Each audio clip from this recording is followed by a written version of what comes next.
Welcome to Let's Talk Wellness, where we will be sharing insights into the world of mental health and wellness as we explore traditional medicine and holistic healing options.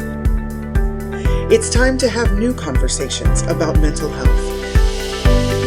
Join Mara James, the founder and CEO of the Hugs for Life Healing Center, as she guides us along this journey.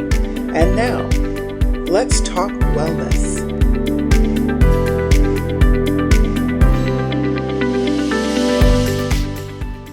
Welcome to Let's Talk Wellness. I am your host, Mara James, and I want to say thank you for joining us for today's conversation. During Let's Talk Wellness, we will focus on healing, understanding, growth, and spirituality. This is part of the Hugs for Life Healing Center, a subsidiary of the nonprofit Extraordinary Lives Foundation, where we are devoted to supporting mental health awareness and providing resources for children and their families. As the founder of these organizations, I have the great joy of collaborating with a team of amazing people to help bring healing to our children and their families around the world. You could find out all of the information at elfempowers.org, and you could find this link in the show information. Now, let's talk wellness with today's guest, Nicole Walter. Nicole is a Reiki Master teacher and practitioner. Hi there. Hi, Welcome. thank you so much. It's so great to have you today. So I have so many questions, but we'll always start from the beginning. Go for it. When did you and why did you start this journey into becoming a Reiki Master? Probably a decade ago, right around a decade ago, I first came across what Reiki is. Not a lot of information around it, but it first entered my life, my field that long ago. So saying it aloud, I feel, like, oh my goodness, that's kind of a long time, a decade. That's awesome. And how did it first present itself to you? I was looking for ways to better, honestly, parent through improving myself. So I was going to be a mom, and there's a lot about wellness for the baby and the journey of pregnancy, but sometimes, at least not what I found, support for the mother's journey. And I knew that there was a lot of work, hopefully improvement, that I wanted to do to prepare for my first son to enter the world. So as often happens when we set that intention, the right things find us, hopefully. And I was in a therapy session, which is what I had chosen, right? Because therapy can be a really beneficial way to start to work on ourselves. So I was in a therapy session, and that therapist was also a Reiki practitioner. And so it became less talking, more Reiki, to the point where my sessions were receiving the energy of Reiki, which in my case was getting me farther in where I wanted to go in terms of healing and shedding and feeling more calm and grounded. That entrance to Reiki got me farther at the time than traditional talk therapy, which I still love and support. So I thought that maybe it was like some super magical thing that was secret. And then I learned eventually, asking questions, that actually this is a gift that we all have, and we can train to kind of hone that gift, learn a little bit more, create context for it, but that actually anybody could do it and you can't mess it up. And I like those kinds of things. I like straightforward, very simple things. And so I went on to train to be a practitioner and then a teacher. Wow. And who are your ideal clients, if you have any? I love skeptical clients. I love clients who might have had a background in, corporate America, business, but maybe like me, sense that there might be something more, or this doesn't have to be so hard, or I don't have the time or the capacity to run from thing to thing, class to class, or, workshop to workshop. What can I do at home or on my own to be a little bit better in tune and more relieved and more intuitive? So I like finding some skeptical people who might want a little bit of the scientific background, who look for a way to balance out their existing lives. And then complementary to that, I am a parent. And so I will always have a soft spot for mothers, parents like me, fathers as well, who have kids and are like, I need a way to calm down. Because parenting is tough. It is tough, and it's beautiful, and it's joyous, and it's hard. And so I've always been drawn to work with parents as well. And as you become, trained in Reiki, did you find that you yourself have become more intuitive? Absolutely. Absolutely. The way that I kind of describe it when I'm teaching is that, like, we're all this light bulb, right? This beautiful, perfect, glowing light bulb. And that's our gift. We're born that way. And then life kind of clouds the surface of the light bulb, some dust, maybe some bugs get zapped on there, gum, I don't know, twigs. And so we're still perfect on the inside, but the life stuff has come around to cloud that up a little bit. So what's really common in the practice of Reiki is that as we work with this modality and everything gets polished, the light bulb gets polished, our intuition has space to heighten as a result. That's really common. It's a really, to me, supportive, somewhat unexpected side effect, because I don't consider myself, a true gifted psychic, but I now say with confidence through the practice of Reiki that I have honed my intuition, and that we all can, that it's all there. It's getting back to that initial state of clear and perfect. Beautiful. And it's funny when my 21-year-old was younger and there were some things going on. She didn't want that. She would not do talk therapy, as most of children don't want to. I didn't know you then. So I had her meet with another Reiki practitioner. And it was beautiful because and you could probably attest to this, but as the client or the child doesn't want to speak, the Reiki practitioner actually is making them feel good energetically, though they might not know what's going on. But also they'll get like you would get an intuitive hit to really help guide the child. Has that happened with you and some of your clients?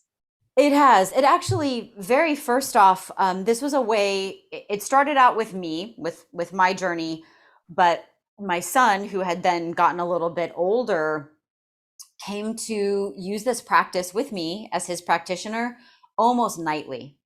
So there are a deep need for support for parents and what we can offer our kids. And, sometimes when they're struggling as toddlers or in school, yeah, of course, you can go to different types of therapy, but there is a point when we just from our hearts want to help our families, our loved ones, our children.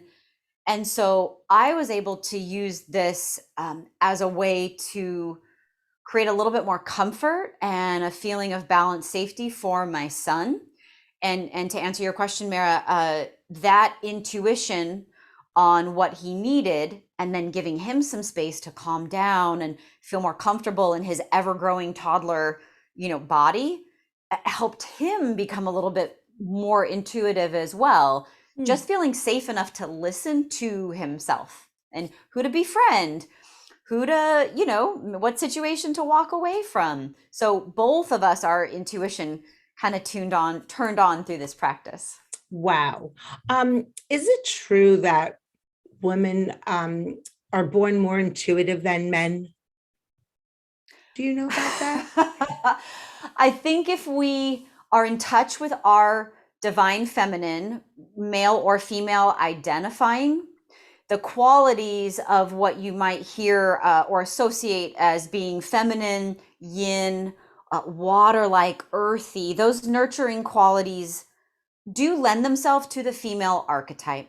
So I know male identifying practitioners, friends that are extremely, extremely intuitive, and that is kind of housed within what I call the divine feminine. So, I mean, if I was, I don't gamble, but if I was placing my bet, it would be towards, the female archetype. There is this beauty around that side, the yin side, as we might call it, that is nurturing. Wow. Absolutely. That's beautiful. And the gift that you are giving to your son or to your children is beautiful. It's so profound. And so do you ever work with children that have some type of diagnosis, whether it's ADD, on this spectrum, bipolar, schizophrenic, anything? I do. I'm going to reference my son because this is closest to home. He has sensory processing disorder, and so it is considered, on a layer of the spectrum. And so what happened in his case is before he had really strong verbal skills, 2.5, 3.5, he was acting out at school. He noticed, because of his sensory processing disorder, which in short means his brain and his body don't always fire at the right time. He was frustrated that the student next to him had a beautiful art piece, but meanwhile, he wasn't able to articulate his own drawing. And so, he's 3. He would pull her ponytail, and then I would get a call, pick up your son, he's lashing out. And so that was when my practice, it always is with me. I practice on myself every day, but I was able to truly feel, and I mean that in a literal sense, because you use your hands in Reiki to notice, sense differences around the body. It's palpable, particularly when you're trained in this. It gave me a hope of leveling out that brain and body disconnect. And since then, obviously, I'll maintain their privacy, but through my story, and I'm not shy to speak about my son, I've been able to help shift some of that. And that is along with other trained therapists. So I do love that the practice of Reiki is such a complementary modality. I don't think it's all or nothing. And so it was able to create context for some of the other therapies like occupational therapy and speech therapy that he was undergoing. Right. And I was going to ask, right, so my 23-year-old, all gifted and challenged with his Asperger's ADHD and his superpower, his mathematical abilities. I didn't know about Reiki 17 years ago. So we did the speech therapy, the occupational therapy, but wow. I mean, we did start energy healing when I found out about it when he was about 16 and had a profound difference. But that's so amazing that you're able to guide him. And do you ever work with any children that have ADD, ADHD to help maybe adjust their energy? I do. Yes, I do. Because of my work, I have a long history of teaching in other fields. I actually used to work in the classroom setting as well. So I've worked with youth almost my whole life, like 2/3 of my life. And I have been able to work with a neighborhood kid who has ADHD and others in my family. So, when we think of the intelligence and the energy around ADHD, it is so special in that the movement around how much they can accomplish and that level of intelligence, Reiki can create a way to align it so that it feels a little less scattered.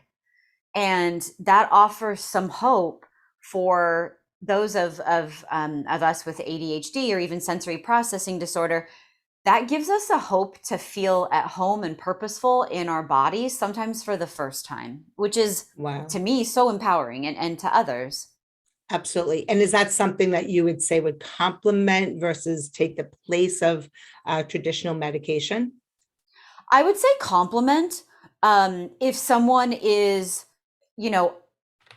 comfortable through diagnosis, through doctor care, to be on to the point, maybe tapering off of a more traditional Western program. If they're able to taper, they might be at a point when Reiki is enough, but it can absolutely be complementary at any point. So it's so individual. And while that's not for me to diagnose in a medical sense, there is a beautiful point of being able to gauge when someone might be able to explore a different modality like Reiki. And then we look closely for the benefit it's bringing and, what we can adjust in terms of session length, regularity of sessions, intention of sessions. Wow. And do you ever work like with one of the parents on their child versus directly on, or through the parent, versus directly Absolutely. on the child's? Yes, absolutely. So that's going to be age based.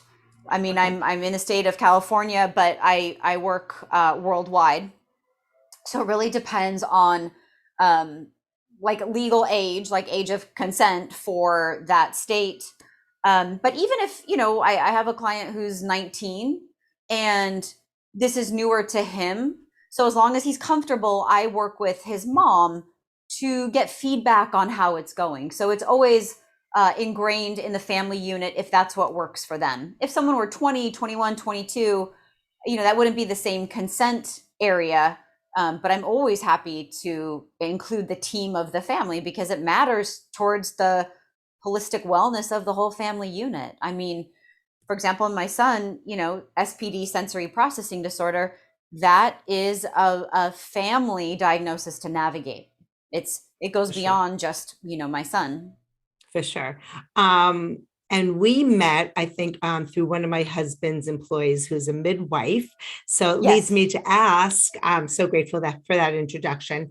Have you ever worked with pregnant women? I have. I have, and it's the sweetest.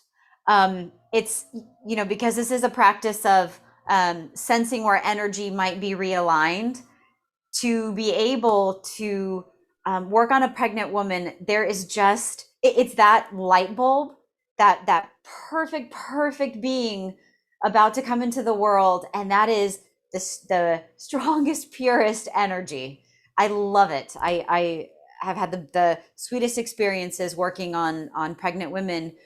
And for myself, with my second son, I received Reiki regularly while I was pregnant.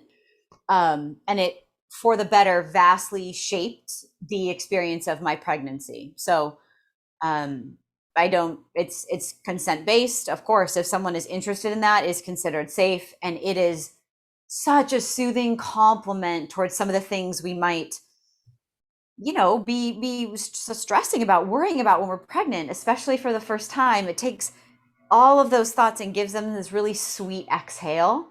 And then we get to focus on the loving energy of this baby about to come into the world. Right when you said that, I was just like, oh, I could breathe. You gave me a sigh of Yeah. relief. So with your It's first the best. pregnancy, did you receive Reiki or just with your second? My second, I was training with my first. So it was right around the time like of his birth when all of this clicked. Mm, So my second son, who's now 5, in the womb, I was receiving Reiki. For my first son, I was kind of planning and preparatory. So Reiki came in a little bit more slowly over the course of that process, pregnancy and birth. wow, that's so amazing. And did you notice? I mean, I don't know. It's obviously it's hard to tell because one child, children are different anyway. So whether or not you received the Reiki, if that would have directly, had a proven benefit for your second child versus your first, it's probably hard to Yeah, determine. I had a vastly different birth experience with my second child. And so, to be fair, some of that is just you've already been through it. So Yes, that less takes fear right there, yeah, right? that For takes the sure. scope off of the unexpected. Mhm. But in terms of receiving Reiki, I had a really smooth pregnancy the second time. I kind of joke that my son, he walked into the world. Like he was just confident. He was so aligned, and he still is this way. He's the just sturdiest, strongest character. Mm. He walked to birth. Wow, He he's was just like, here. I'm here. It was an announcement. My husband went to go move the car from the emergency spot at the hospital, like a drop off. He went to go Mhm. move the car to a regular spot because it was presumably going to be a while. No. When my husband rejoined me in the delivery room, Max was like, "I'm here. I'm Earthside." It was like Wow. 2 minutes. Oh, so he didn't miss the delivery. No. It was very close. Very It was close. like one push. Wow. And how was your husband through the whole journey of you wanting to get into Reiki and then doing it? He is very supportive. And a thing that's cool about that is he's a steady, practical person, supportive, but kind of a little bit the other direction of me, who's always looking for meanings and signs. But I've been able to pretty much, this practice, not me specifically, but the practice of Reiki has been able to help dispel any doubt in a naturally doubting personality. So he travels for work, and years ago ate a meal on the road, like a unhealthy kind of meal with friends, and texted me from his hotel. I don't feel good. He didn't give specifics. I don't feel good. Is there anything you can do? So Reiki does work over distance. I know that's kind of a trip if we're not used to it. So I was able to work on him over distance. He was in South Carolina. I was in California, and he didn't say anything, but immediately I had picked up there was distress in the stomach area. Just it was like, woof, I could feel it. I almost was going, oh my goodness, this is a tummy ache. So I worked on it. I channeled energy to that area, texted him 20 minutes later to follow up. Stomach ache had passed.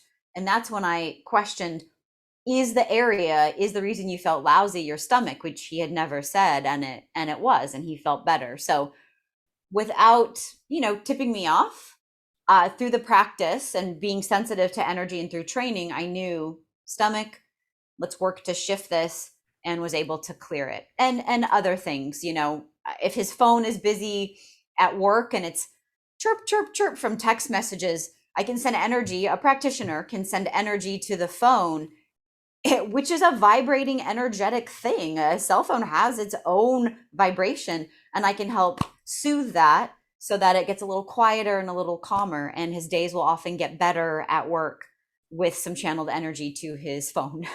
Amazing. Any technology. I love that. Well, we're going to take a brief break. And when we get back, we're going to discuss how Reiki is already in medical spaces. You're going to share with us an amazing calming technique and a couple more stories about your clients. So if everybody could stay tuned, and we'll be right back. Thank you. In these shifting and changing times, more and more lives are being impacted by mental health. The Extraordinary Lives Foundation, also known as ELF, is transforming the way people view and navigate mental health challenges. Their mission is to improve children's mental health and wellness and support families by providing educational tools, resources, and awareness events. ELF encourages families to recognize symptoms, overcome the stigma, and reach out for help. Through prevention, early intervention, and holistic treatment, we believe many of the big problems facing today's youth can be transformed within a generation. Extraordinary Lives Foundation is excited to offer the Hugs for Life Healing Center, growing a worldwide network of approved holistic healers and bridging the gap between traditional and complementary healing options. Visit the Extraordinary Lives Foundation website at www.elfempowers.org to find out more about their resources and events. Together, we can change the conversation around mental health.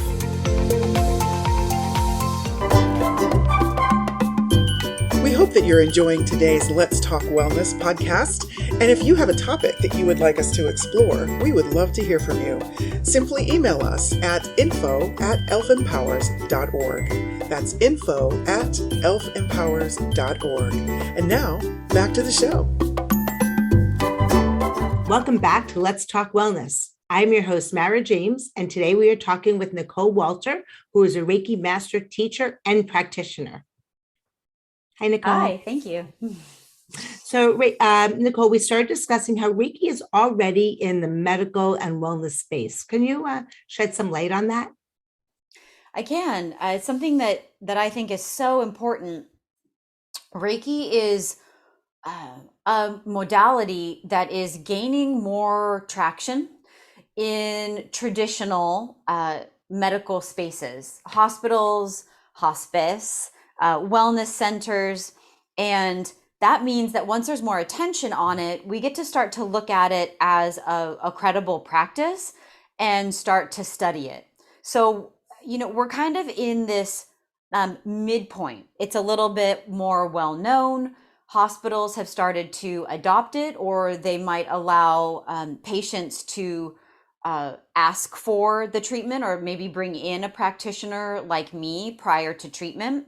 And really, in an inspiring way, hospice as well most often is open to a practitioner like me working in the hospice space. So the more that us practitioners can show that we're helping clients and patients, we're normalizing this complementary practice in what we consider a traditional medical space, doctor's office, surgery center, hospital. And when you're doing the Reiki, are you actually touching the client's body? It truly depends on your practitioner. So there is actually a branch of energy work that it's my understanding started or formalized with a group of nurses called Healing Touch. And in that practice, it is the soothing nature of strategic hands-on placement to help reset the nervous system. In my lineage of Reiki, long form Usui, the creator Reiki Ryoho, it could be hands-on or hands-off. And so it's totally specific to the situation. Any practitioner like myself should be able to change based on their client's comfort, preferences, and past. So if someone is sensitive to touch, or if you're in a medical space and you can't get near per se, maybe they're across the surgery center, we can work over a great distance or a bit of distance. So it really can go either way, but we always want to take our clients' needs and considerations into mind. It's amazing. And when I first heard about Reiki and how it can work, you don't have to be there with somebody. I found it was profound. And there are some clients that love it and some that say, no, I need to be in the same room because they don't really understand it. I don't know if it's a fear. Have you experienced that with your clients? Yeah, funny enough, the past 2 years, so since 2020, a change in the landscape of our lives, more people needed to, one, receive some kind of beneficial relaxation healing technique, and two, they needed it over distance. And so I think we've started to normalize distance energy work, distance Reiki, because we had to. So an unexpected shift for the better is that it is now slightly more well known that this does work over distance. And the energy works, the session works. I think when we're working over distance, where we can get tripped up is the environment we're creating for ourselves when we think of taking a quiet hour or so, give or take, in our own home. So for example, me as a parent, I know that distance Reiki works. I receive distance Reiki from other practitioners.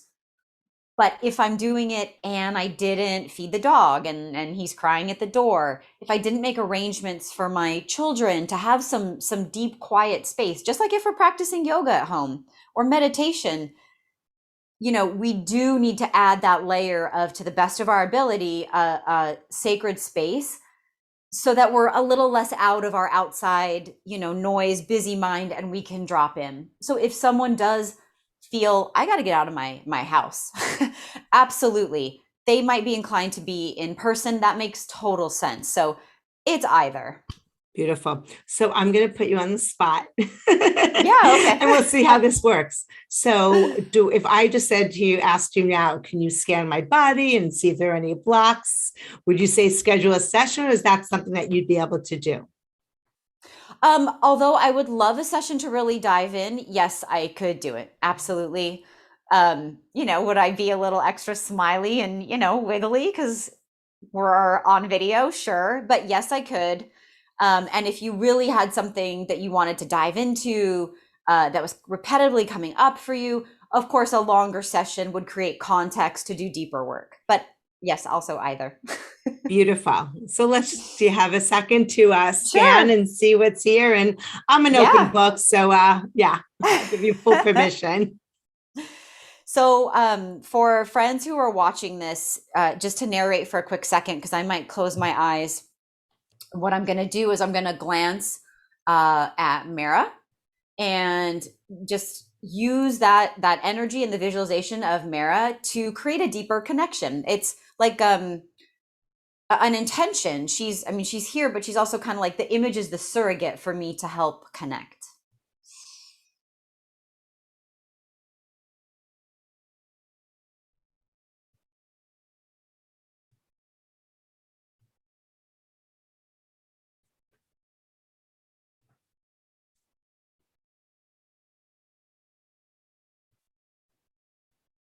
So my left hand, I'll narrate for just a moment. My left hand, and it might be reversed on screen, no problem, has stopped at her heart space. It's not going to move because her heart is just this sweet, powerful, open energy center where nurturing and coming back to love in this space is so beneficial to Mara. So I'm just going to leave my left hand there, a little bit of soothing around her heart. And then I notice along the left side of her body, maybe stomach or the outer seam of her torso. Maybe she would benefit from a little bit of a shift, a little bit of soothing there. So, while I don't diagnose, I'm certainly going to ask her in a moment, is there anything going on, stress-based for digestion, any ache or pain, particularly around the left side of her stomach? I'm going to send a little bit of love back to her heart. She is so special and such a gifted, talented healer and coordinator and supporter. For now, that feels complete. So I lower my hands. Thank you. And in a client session, albeit brief, I would ask if she also felt anything around what I was perceiving, heart space, and then anything towards the left side of the belly. First of all, thank you. That was beautiful. I just felt like I just wanted to close my eyes and float away. I fought to keep them open. And it's funny, on my left side, there's something, I felt like I pulled muscle this morning, but it's not, I don't know if it's my stomach versus like the back of my ribs or something. Yeah. Could that be? Yeah. Yes. So that was, yeah, it didn't feel like, grumbly, like, oh, was your lunch okay? It felt more like a stay and hover, like a bodily soothing that would need to take place somewhere along that curve. It wasn't the belly, it was towards the side. The side. Perfect. Yeah. Now I know to make a follow-up session with you. Yeah. That is so wonderful. Are there any other, I thank you for sharing that with everybody. Are there any client stories that you'd like to share that you think our viewers and our friends would like to hear about? Sure. Thank you. Obviously keeping their privacy, but I'll share two.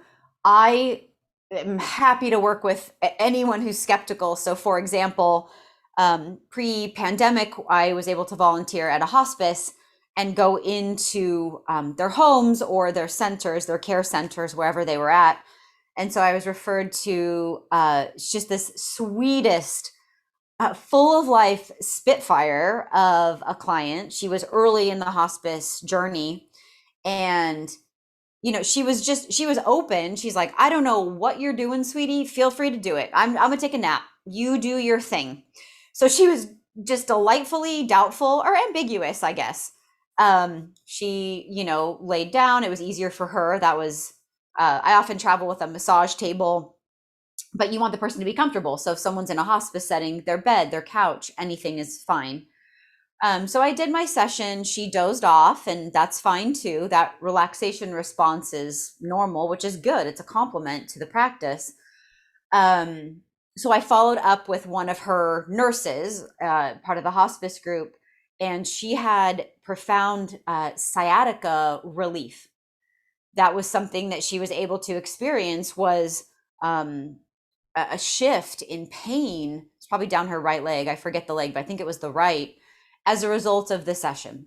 And unbeknownst to me, the fact that she was able to fall asleep alone from relaxing was so beneficial to her because of the pain. And, going through the hospice process, she hadn't slept well. So she dozed off, and still, when we were able to check in, had results. So I love really simple things. I don't favor complicated practices. I'm bouncing with my kids, work, etc. I like when things are straightforward, powerful, but straightforward. And that is an example of someone receiving benefit of the practice with just this little seed of an intention of, hey, if it's going to work, it's going to work. I'm going to take a nap. Right. And it still worked. And she woke up with you still there? I got permission, because it is common in hospice to need to rest. I got permission to quietly leave as long as she's safe. So that's specific to the patient and the hospice setting. Wow. So I follow up no matter what. In that case, with her care nurse, her caretaker. But if a client's in my office, I'm not going to walk away. I would lightly, tap their feet. But in that case, it was okay to exit quietly. Wow. That would have been great to be there when she woke up and she's like, wow. Yeah. So, she was just, wow. And if somebody, so she was open to it. If someone just like, I don't believe. So 2 questions. One is, are you allowed to work on somebody without their permission? And then number 2, if someone just doesn't believe, but gives you permission, could it still work? I guess if you could speak to both of those. Yeah, of course. So the first one is personal choice. I think it's an ethical choice. If someone is staunchly opposed and I have that information, it's not my place to override that. I might set a loving intention that, when the practice finds them at the right time, even if it's with someone else, a different setting, that I hope it finds them at the right time. But I don't and can't, and I'll explain that, force Reiki on someone. So I'm going to use just my dog as an example, Milo, the French bulldog. Milo is a spunky dog. And so when he came into our family 2 years ago, I was like, woo, I get to practice Reiki on our new puppy. And Milo was like, no, not having it, not having it. I don't know. He was just, I would do a little bit of channeling, and he would pop up. And so I'm not going to chase Milo, or a human, around and be like, let me do my thing. I don't have consent, but this practice finds us. If you even have the slightest interest, maybe hearing this, or maybe you hear of it somewhere else, and you just say, let me find this in the right way at the right time, that will happen organically. So there is no need to force it. But energetically, if I were to work on someone who was not in agreement, so not that I would, but if I were to keep going, I would most likely get a bounce back. Like, so Mara, if you were a no, I would have probably felt nothing, either like a wall, or cold, or just still non-responsive. So that is kind of my fallback. So where that might apply is if a parent gives me permission to work on their really small child who can't speak for themselves, a baby. If I get energetic pushback or a no, I do honor that. That's where it pauses. I'm not going to force through that at all. Right. Beautiful. And the other day you shared with me about a calming technique for anxious minds. We'd love you to share that with our friends. Of course. So if we think of kind of the anxiousness that we experience from jobs, life, etc., it kind of has an activity to it, right? There's a movement there. It's kind of palpable. We know when we're relaxed and we're reading a book, sipping an iced tea, and we know when we're like this. That like this-ness has a feel to it. You might not yet know that, but maybe hearing this, you're like, yeah, it's kind of palpable. I kind of feel zingy, chaotic, almost like I'm on fire. And that energy, it extends past you. I mean, you can tell if you're in the store and someone next to you picking out their organic banana is frazzled. You can feel it, even if you don't speak. It's palpable. So if we think of that energy extending a little bit past us, a really simple thing to do, remember, I love simple, helping parents, helping the skeptical, is to take your hands just past like the top of your head. You can totally pick if it's here or here. If you prefer touching, you can. Take a breath, really connect mind body. Just take one inhale and an exhale. And then think of smoothing like a wrinkled shirt. Think of smoothing that energy forward, and then you just move down. So you can keep as much space as you'd like. You don't have to smoosh your face. Bring that energy forward and down. You might think of things like dropping the brow, letting the eyelids drop, relaxing the jaw, smoothing out the throat, finding some space in the heart. And I'm just sweeping. I know my hands went off screen, but I'm combing just inches from the front of my body, combing from head to toe, thinking of all of those wrinkles in my hectic energy being smoothed.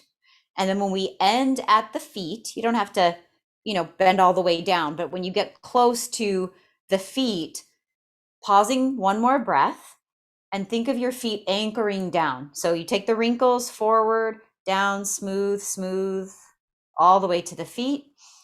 Take a breath in at the feet, exhale, go about your day. Thank you. Wow. Beautiful. Thank you for sharing that. And that could be done standing or laying down. Absolutely.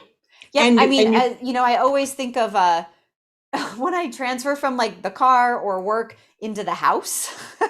Sure. As a parent, there's a quick okay, I'm switching gears. So 5 seconds, 5, 4, 3, 2, 1. End at the feet, take a breath.